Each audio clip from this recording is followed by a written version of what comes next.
السلام علیکم ورحمۃ اللہ وبرکاتہ۔ عزیز طلبہ، امید ہے آپ سب خیریت سے ہوں گے۔ آج آپ کے نصاب میں شامل اردو کے مضمون کا تیسرا سبق حضرت نعمان بن ثابت رضی اللہ تعالیٰ عنہ پڑھیں گے۔ حضرت نعمان بن ثابت رضی اللہ تعالیٰ عنہ سے مراد امام ابو حنیفہ ہیں، جو کہ فقہ حنفی کے بانی کہلائے۔ بسم اللہ الرحمن الرحیم۔ شروع کرتا ہوں اللہ تعالیٰ کے نام سے، جو کہ بڑا مہربان نہایت رحم کرنے والا ہے۔ حدیث کا مفہوم ہے کہ جس کام کا آغاز کیا جائے اس کام کے آغاز میں بسم اللہ نہ پڑھی جائے تو وہ کام بے برکت رہتا ہے۔ سبق حضرت نعمان بن ثابت رضی اللہ تعالی عنہ، صفحہ نمبر 11۔ سبق حضرت نعمان بن ثابت رضی اللہ تعالی عنہ، صفحہ نمبر 11۔ اس سبق میں فقہ حنفیہ کے امام ابو حنیفہ رحمہ اللہ کی زندگی کے متعلق بتایا گیا ہے۔ امام ابو حنیفہ رحمہ اللہ بچپن ہی سے بہت ضعیف تھے اور اچھی عادتوں کے مالک تھے۔ آپ نے علم حاصل کرنے کے لیے بڑے بڑے علماء کے پاس گئے، جن میں آپ کے استاد حماد مشہور ہیں۔ آپ نے ان کے پاس 18 سال رہ کر علم دین حاصل کیا۔ آپ بہترین عالم دین ہونے کے ساتھ بہت عبادت گزار بھی تھے۔ آپ چھوٹی چھوٹی سنتوں کو بھی اپنی زندگی کا حصہ بناتے تھے۔ اس کے علاوہ آپ کپڑوں کی تجارت بھی کرتے تھے اور اپنی تجارت کے نفع کا بڑا حصہ صدقہ خیرات کیا کرتے تھے۔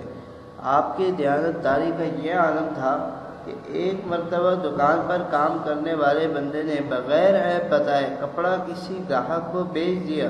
جب آپ کو معلوم ہوا تو بہت افسوس ہوا، کپڑے کا سارا نفع صدقہ کر دیا۔ اسی طرح ایک موچی جو رات بھر شور کر کے آپ کو تنگ کرتا تھا، ایک رات کو ایک سپاہی نے اس موچی کو گرفتار کر لیا۔ تو جب امام ابو حنیفہ رحمہ اللہ کو اس موچی کا شور سنائی نہیں دیا تو پتہ چلا اس کو پولیس لے گئی۔ تو امام ابو حنیفہ رحمہ اللہ فوراً گورنر کے پاس گئے اور فوراً موچی کو رہا کروایا۔ اس واقعے سے موچی کو بہت شرمندگی ہوئی اور اس نے اپنی تمام برائیوں سے توبہ کر لی۔ اسی طرح امام ابو حنیفہ رحمہ اللہ کو تابع ہونے کا شرف بھی حاصل ہے، اس طور سے کہ انہوں نے صحابی رسول حضرت انس بن مالک رضی اللہ تعالیٰ عنہ کی زیارت کی ہے۔ اتنے جلیل القدر عالم ہونے کے بعد بھی خلیفہ منصور نے آپ کو قاضی بنانے کی کوشش کی، لیکن آپ نے انکار کر دیا۔ اسی وجہ سے خلیفہ منصور نے امام ابو حنیفہ رحمہ اللہ کو جیل میں قید کر دیا اور اسی قید کی حالت میں آپ کا انتقال ہوا۔ جس وقت ہزاروں سوگوار آپ کا جنازہ لے کر جا رہے تھے، خلیفہ منصور اپنے محل سے دیکھ کر بول اٹھا، ملک کے اصل حاکم تو یہ تھے جو لوگوں کے دلوں پر حکومت کرتے تھے۔ اللہ تعالیٰ امام ابو حنیفہ رحمہ اللہ سمیت تمام بزرگان دین جنہوں نے دین کے لیے قربانیاں دی، ان کے درجات کو بلند فرمائے۔ سبق کے خلاصے کے بعد اب آتے ہیں بلند خوانی کی طرف۔ بلند خوانی کے وقت ہر بچہ اپنی انگلی اسی لائن پہ رکھے جو لائن پڑھی جا رہی ہے اور میرے ساتھ ساتھ بلند آواز سے بلند خوانی کرے۔ حضرت نعمان بن ثابت رضی اللہ تعالیٰ عنہ، امام ابو حنیفہ کا نام نعمان بن ثابت تھا۔ آپ بچپن ہی سے نہایت ذہین، محنتی اور اچھی عادات کے مالک تھے۔ آپ کا علم حاصل کرنے کا بے حد شوق تھا۔ آپ کے والد نے ان کا شوق دیکھ کر آپ کو بڑے بڑے علماء سے تعلیم دلوائی۔ آپ کے ایک مشہور استاد کا نام حماد تھا۔ آپ ان کے پاس 18 سال رہے۔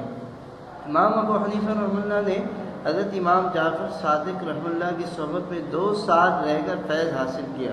ان کے علاوہ بھی آپ نے کئی مقامات کا سفر کر کے بڑے بڑے عالموں سے تعلیم حاصل کی۔ امام ابو حنیفہ رحمہ اللہ قرآن و حدیث کا بہت مطالعہ کرتے تھے۔ چھوٹی سے چھوٹی سنت پر بھی بڑی توجہ سے عمل کرتے تھے۔ یہی وجہ تھی کہ آپ کی عبادت، علم اور دیانت کی شہرت ہر طرف پھیل گئی۔ دور دور سے عالم آتے اور آپ سے علم حاصل کرتے۔ آپ کے شاگردوں میں امام ابو یوسف رحمہ اللہ اور عبداللہ بن مبارک رحمہ اللہ بہت مشہور ہیں۔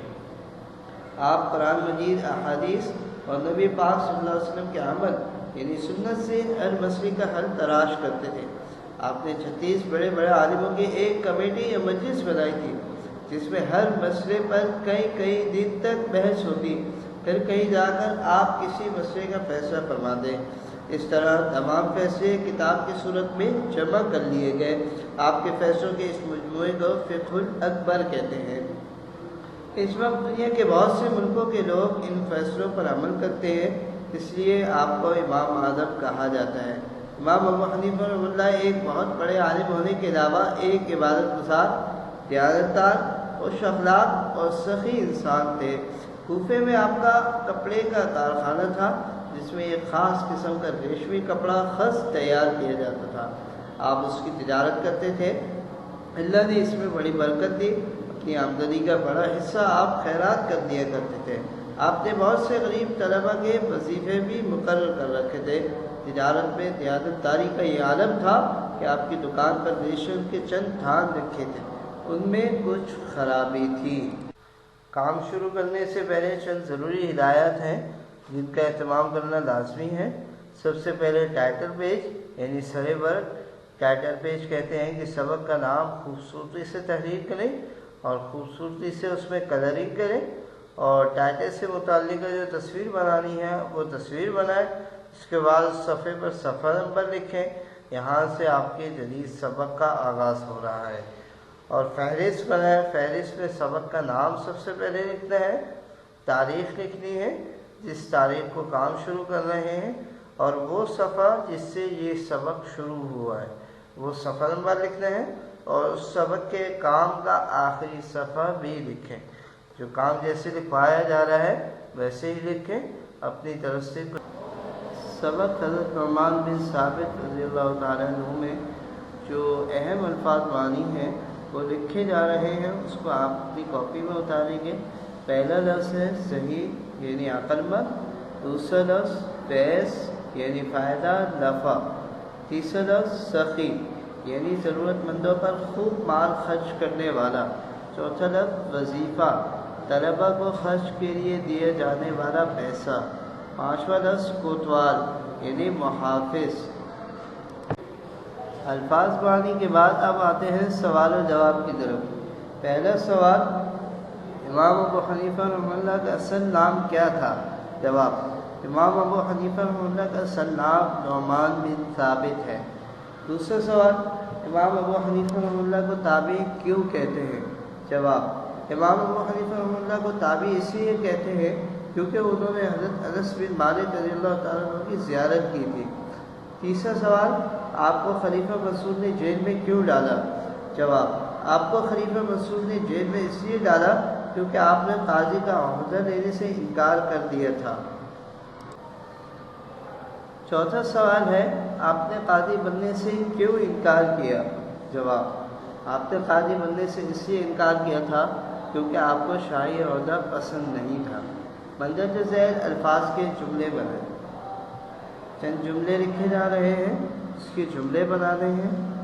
پہلا لفظ ہے عالم، جملہ عالم دین کے محافظ ہوتے ہیں۔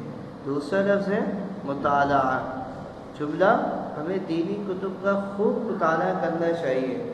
تیسرا لفظ ہے خوش اخلاق، جملہ لوگ ہمیشہ خوش اخلاق شخص سے متاثر ہوتے ہیں۔ چوتھا لفظ ہے آمدنی، جملہ ہمیں اپنی آمدنی سے غریبوں کے لیے بھی خرچ کرنا چاہیے۔ پانچواں لفظ ہے تابعی، جملہ امام ابو حنیفہ رحمہ اللہ ایک تابعی تھے۔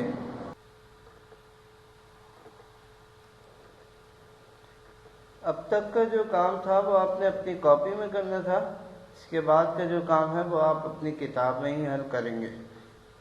سوال نمبر 3، خالی جگہوں کو درست لفظ سے پر کیجیے۔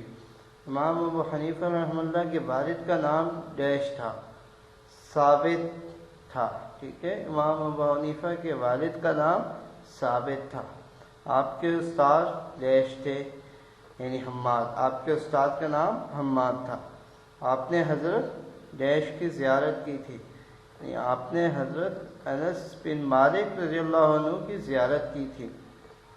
آپ لوگوں میں ڈیش اور ڈیش تقسیم کرتے تھے۔ آپ لوگوں میں صدقہ اور خیرات تقسیم کرتے تھے۔ دنیا میں ڈیش کی تعداد میں لوگ حنفی مسلک سے وابستہ ہیں، دنیا میں کروڑوں کی تعداد میں لوگ دوسرا سوال ہے، درست جواب پر صحیح کا نشان لگائیے۔ یہ کثیر انتخابی سوالات ہیں، ان میں سے کچھ آپشن دیے گئے ہیں، تو ان میں سے آپ نے صحیح کا انتخاب کرنا ہے۔ نمبر 1، آپ درس میں شریک ہوتے تھے؟ عماد کے، رئیس کے، منصور کے، عمر کے؟ تو اس کا جواب ہے کہ آپ درس میں شریک ہوتے تھے حماد کے۔ دوسرا ہے، آپ کا لقب تھا امام اعظم۔ تیسرا ہے، آپ نے حدیث روایت کی 4000 افراد سے۔ چوتھا ہے، آپ سے سوال جواب کرنے والا خلیفہ تھا منصور۔ پانچواں ہے، منصور نے آپ کو بھجوا دیا قید خانے۔